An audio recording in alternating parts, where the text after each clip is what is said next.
महामानव गौतम बुद्ध और उनके मानवतावादी व वैज्ञानिक धम्म में आपका बहुत बहुत स्वागत है। भिक्षु तपस्वी नहीं परिव्राजक होता है।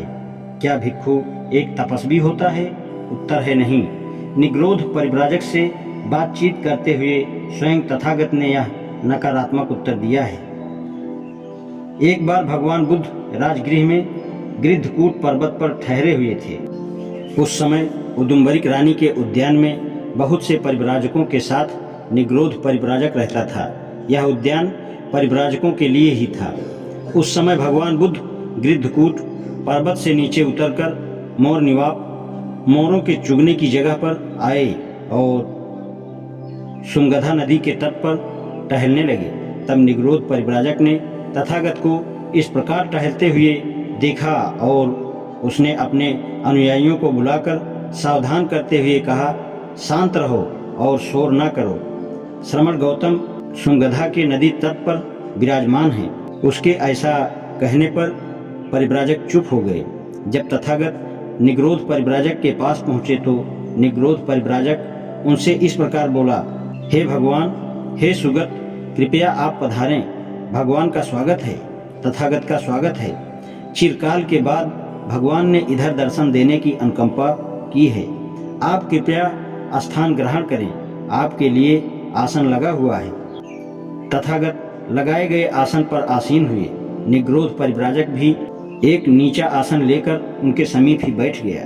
तब निग्रोध ने भगवान से इस प्रकार कहा, क्योंकि श्रमण गौतम का हमारी सभा में आगमन हुआ है, अतः हम श्रमण गौतम से यह प्रश्न पूछना चाहते हैं कि क्या है तथागत का यह धम्म विनय, जिसमें तथागत अपने श्रावकों को विनीत करते हैं और जिस धम्म विनय को सीखकर तथागत के श्रावक संतोष लाभ करते हैं, उसे अपना शरण स्थान स्वीकार करते हैं और उसे सदाचरण का आधारभूत सिद्धांत मानते हैं। निग्रोध दूसरी दृष्टि वाले के लिए, दूसरी प्रवृत्ति वाले के लिए तथा दूसरी मान्यता वाले के लिए बिना अभ्यास और बिना शिक्षण के इसे समझ पाना बहुत कठिन है कि क्या तथागत का यह धम्म विनय, जिसमें तथागत अपने श्रावकों को विनीत करते हैं और जिस धम्म विनय को सीखकर तथागत के श्रावक संतोष लाभ करते हैं, उसे अपना शरण स्थान स्वीकार करते हैं और उसे सदाचरण का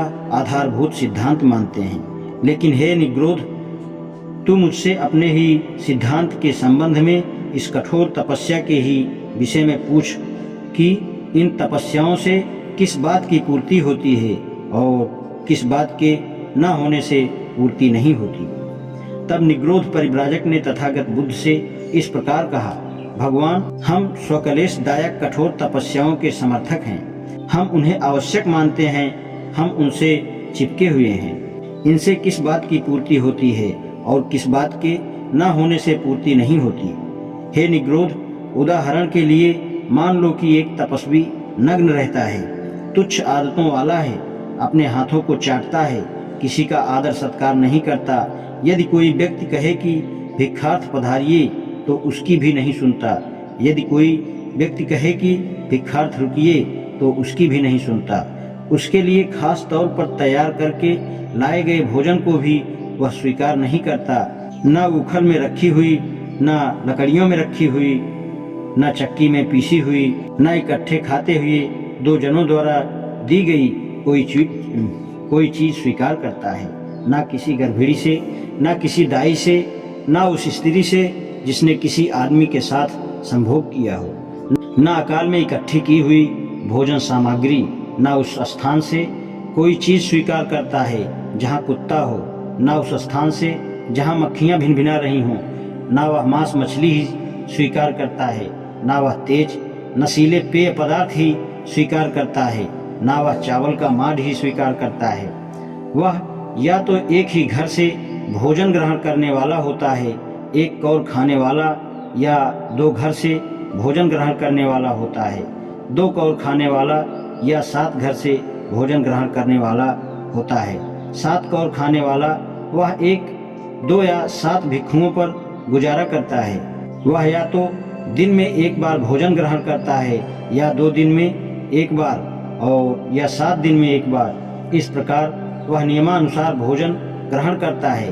15 दिन में एक बार तक वह या तो गमलों में उगाए हुए पौधों पर गुजारा करता है, या जंगली चावलों पर, या नीवार बीजों पर, या चमड़े पर, या सेवाल पर, या चावल की भूसी के आटे पर, या कांजी पर, या आटे पर, या खली पर, या घासों पर, या गोबर पर, या जंगल के फल फूल पर, या उन पर जो पेड़ से स्वयं ही गिर पड़े। वह मोटे सन पटसन का कपड़ा पहनता है, वह चीथड़े पहनता है, वह मोटा झोटा मिला जुला कपड़ा पहनता है, वह बलकल पहनता है, या मृगछाल धारण करता है, या मृगछाल की पट्टियों से ही बुनी हुई जाली धारण करता है, कुसा घास धारण करता है, या छाल वस्त्र धारण करता है, या मिट्टी धारण करता है, या आदमी के बालों का बुना हुआ कंबल धारण करता है, या घोड़े के बालों का बुना हुआ कंबल धारण करता है, अथवा उल्लू के पैरों का बना हुआ वस्त्र धारण करता है।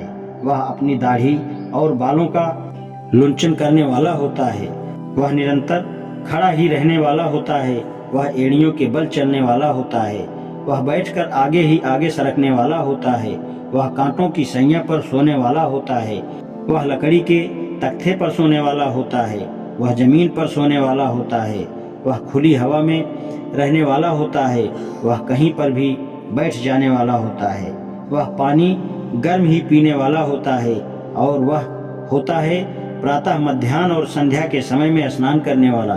भगवान बुद्ध ने निग्रोध से पूछा, हे निग्रोध, ऐसा सब कुछ करने पर तुम क्या सोचते हो कि स्वकलेश कारक कठोर तपस्या की पूर्ति हुई या नहीं? भगवान, सचमुच यदि ऐसा हो तो स्वकलेश कारक कठोर तपस्या की पूर्ति हो गई। आज इतना ही, शेष कल। धन्यवाद।